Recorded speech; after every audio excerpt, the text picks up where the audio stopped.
Hello my dear students. Work energy chapter की सारी videos देने के बाद अब टर्न है साउंड चैप्टर की। साउंड चैप्टर में एक वीडियो में what is sound, how it is produced, how it propagates, वो सेपरेटली कवर्ड है। But this video will cover some parts of theory and some parts of numerical also. आप एक register ले लें, आप नोट्स प्रिपेयर करते जाएं and then at the end you will see कि you have learned a lot of this chapter। तो इसमें जो टॉपिक कवर्ड है वो ये है, first of all what is a periodic motion. तो इसकी अगर डेफिनेशन पूछें तो इसका आंसर ये है, the motion which repeats itself after a certain period of time is called periodic motion. Example देना चाहें, motion of earth around sun, it is periodic motion. Motion of hands of clock, that is minute वाली सुई and hours वाली सुई वो घूमती हैं, it is also a type of periodic motion। या पार्क में स्विंग इस तरह से चलता है, it also repeats its path after a certain interval of time, तो it is also a type of periodic motion। तो सबसे पहला तो ये टॉपिक है इसके अंदर जिसमें आपको सिर्फ डेफिनेशन और एग्जांपल पूछे जा सकते हैं।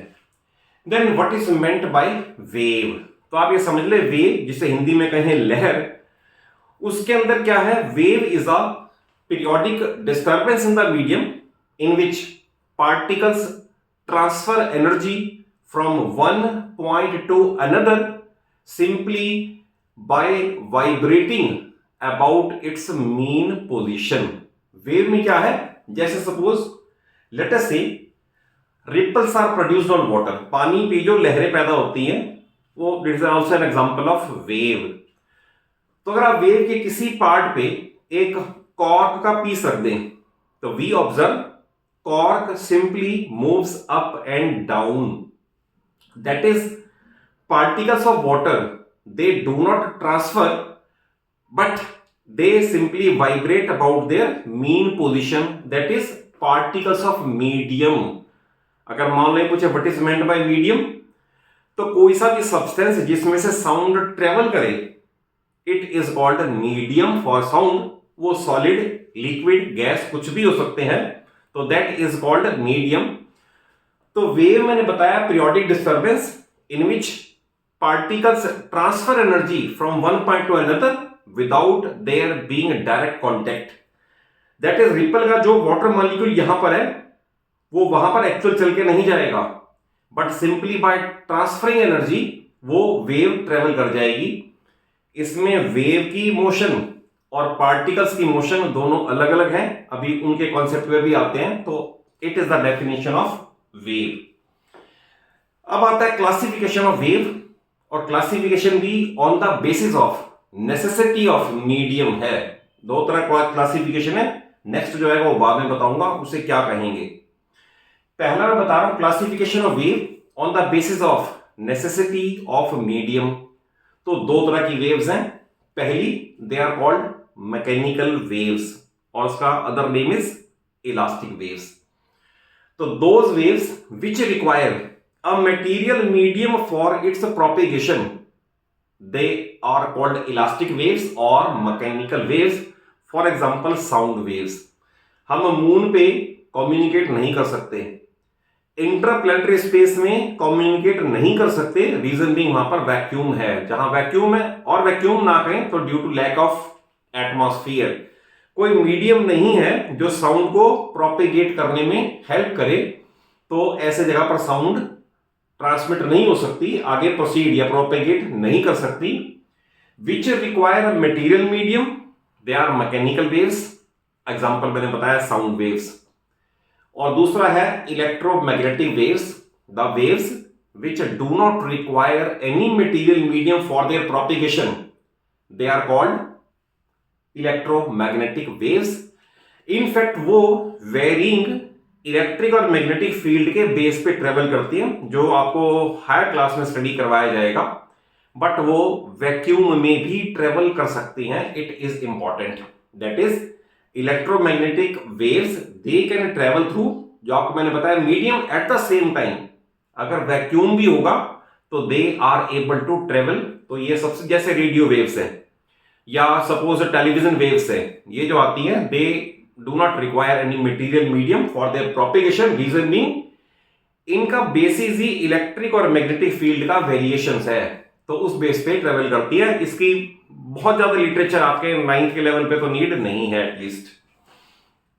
नेक्स्ट है फ्रीक्वेंसी। तो फ्रीक्वेंसी है नंबर ऑफ वाइब्रेशंस पर सेकंड इज कॉल्ड फ्रीक्वेंसी। अगर सपोज पेंडुलम का केस लेंगे तो हम ये भी कह सकते हैं number of vibrations, number of oscillations पर सेकंड इज कॉल्ड फ्रीक्वेंसी। याद कर लेना, लिख लेना इसको। फिर ये पूछा जा सकता है what is the SI unit of frequency. तो एसआई यूनिट इज हर्ट्ज। तो HERTZ और HZ ये फ्रीक्वेंसी का एसआई यूनिट है। देन आता है what is time period. Time for one complete vibration और time for one complete oscillation. ध्यान रखना, पेंडुलम के केस में ऑसिलेशन और वाइब्रेटिंग बॉडीज के केस में वाइब्रेशन हम वर्ड यूज करते हैं। तो what is time period.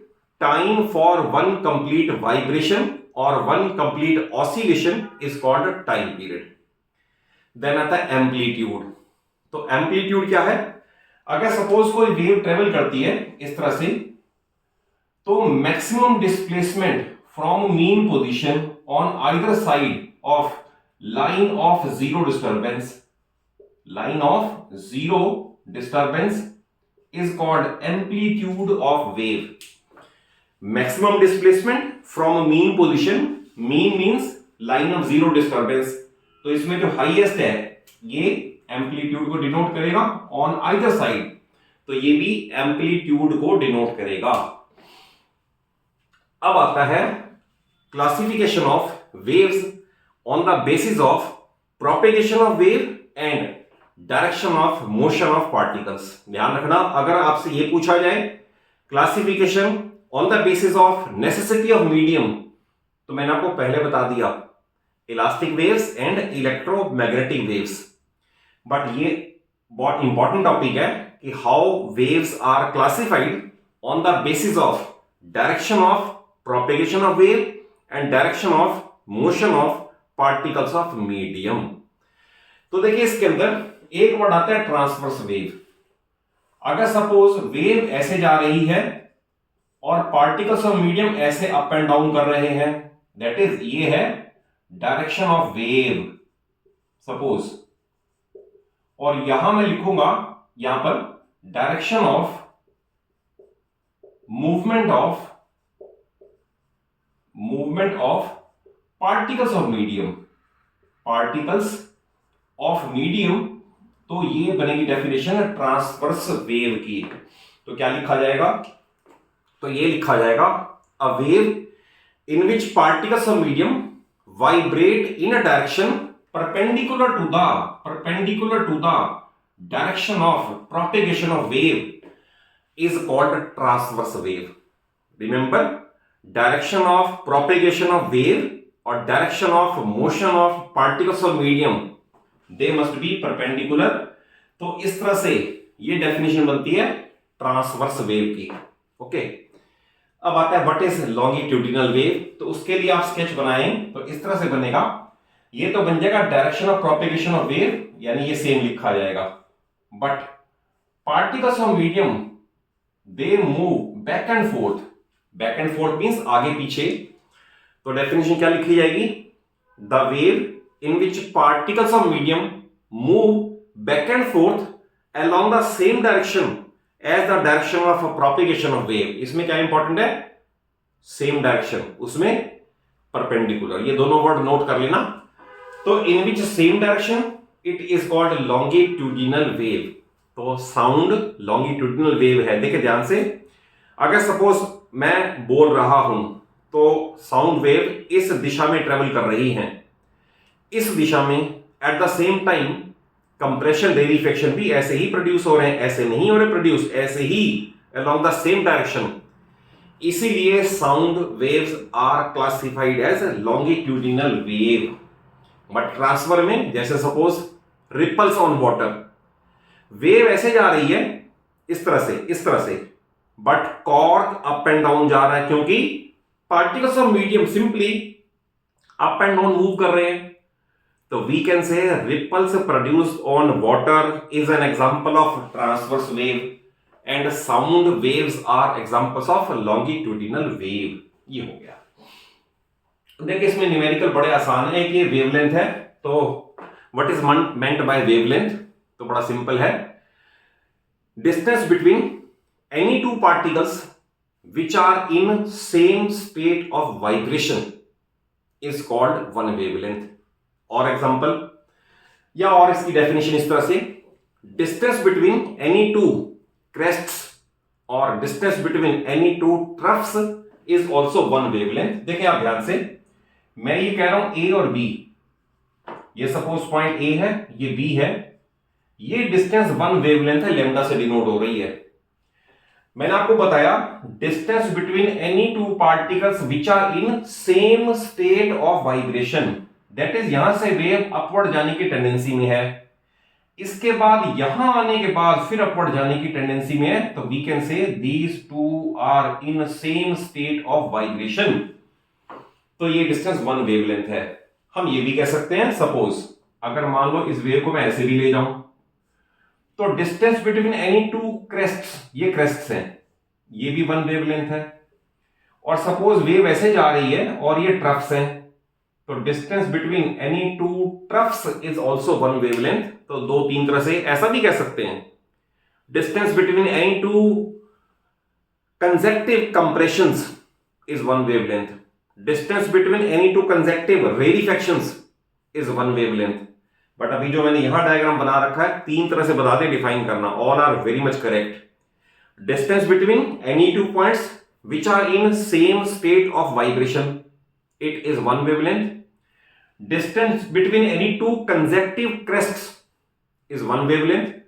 Distance between any two consecutive crests and troughs भी it is also one wavelength. और वेवलेंथ क्योंकि डिस्टेंस है और डिस्टेंस का ऐसा यूनिट मीटर है, तो वेवलेंथ का भी ऐसा यूनिट मीटर ही होगा. तो मैंने वेवलेंथ को भी एक्सप्लेन कर दिया. अब ये फार्मूले बस यूज होने हैं. टाइम पीरियड 1 बाय फ्रीक्वेंसी, और इसको उल्टा कर दें, frequency is equal to 1 upon time period. No need to say, ये सिंपल है फार्मूला. ये इंपॉर्टेंट है. v is equal to F lambda, यानी v velocity of wave, f frequency of wave, lambda is wavelength. बड़े सिंपल numerical है, value place करनी है, कीपिंग इन माइंड कि ऐसा यूनिट में कन्वर्ट कर लें. जैसे सपोज मैंने बहुत ही दो सिंपल केस लिए हैं, फिर नेक्स्ट वीडियो में इसके मैं नेक्स्ट ओनली एक वीडियो बना दूंगा जो सिर्फ न्यूमेरिकल्स पे ही होगी. एंड उन न्यूमेरिकल्स को जरूर कर लेना. ये तो जस्ट इन टॉपिक्स को कवर करने के लिए और इन पे बेस्ड न्यूमेरिकल्स को स्टार्ट करने के लिए है. और नेक्स्ट वीडियो सिर्फ न्यूमेरिकल्स की होगी, बी श्योर अबाउट इट.